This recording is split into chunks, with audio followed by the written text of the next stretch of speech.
Well, hi there, YouTube. You're with Got That Funk. About 6 years ago, just over, my son and I traveled down to London for the 15th of February demonstration that took place against the Iraq War. Now, before we took part in the demonstration, I had friends and family members who were saying, "Oh, Paul, don't bother. Demonstrating never works. It never accomplishes anything. The government isn't going to listen." And at the time, I felt, well, maybe they won't listen, but, at least I won't have just sat here on my sofa wishing that I had done something about it. And in the event, it was one of the most moving experiences of my life. There were more than 2 million people on the street of London that day. And in a country of about 60 million people, when 2 million people demonstrate for a particular reason, you think that the government would have to sort of stand up and take notice. Now, obviously, in that instance, demonstrating wasn't sufficient to stop the British government from joining the American government and invading Iraq in March of '03. And I'm reminded of this because this week is the 20th anniversary of China's crushing of the democracy demonstrations that took place 20 years ago in Tiananmen Square in Beijing. One of the bravest things I ever saw a real human being do was when the Chinese man ran out in front of the oncoming tanks and stood in front of the tanks and actually stopped the procession of tanks from coming further into the square. Um, that poor guy, after the demonstrations were crushed, the Chinese authorities found out who he was, and he has since been executed. But it is one of the more moving things I ever saw on the news ever in my life.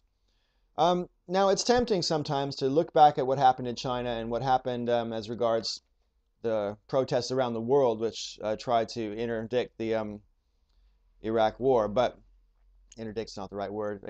Stop the Iraq War from starting anyway. The point I'm trying to make is I know lots of people are very skeptical about protesting and what good it does, and they think that the government won't listen, the government can't listen, they don't have to listen, etc., etc. And I understand the temptation to think like that, but the right to demonstrate and protest is just as fundamental a right to democracy as is the right to vote. Um, by the virtue of demonstrating, you get to find out how many people have similar views to yourself. And there is power in numbers. That's part of the whole point of democracy.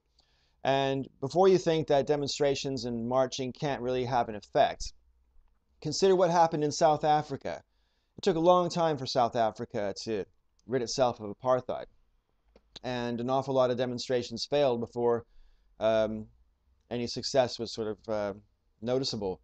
But in Central and Eastern Europe, demonstrations were exactly what brought down communism. Let me just list off some of the countries that jump to my head here. I'm going to get this out of order as well. I think the first one to go was Poland. We had East Germany. We had what used to be called Czechoslovakia. We had Bulgaria, Romania, Hungary. All throw off communism virtually by the virtue of people power, people marching and hitting the streets. In some cases, the government actually told the army to fire on the protesters, but the soldiers wouldn't do it because they're regular people of their own country, not doing anything wrong, and why should I kill that guy? So people power can work. People power has worked. Um, in most of those cases of Central and Eastern Europe that I just listed off, the revolutions that took place were completely peaceful. No blood was shed. It was all on the back of demonstrations. That's not 100% true for all countries. For example, in Romania, I'm pretty sure the dictator Ceausescu had a mock trial and was executed sort of 2 or 3 hours later. And, that's not justice, even though he probably deserved some justice. A 3-hour trial and execution is not justice by anybody's definition. Anyway, right.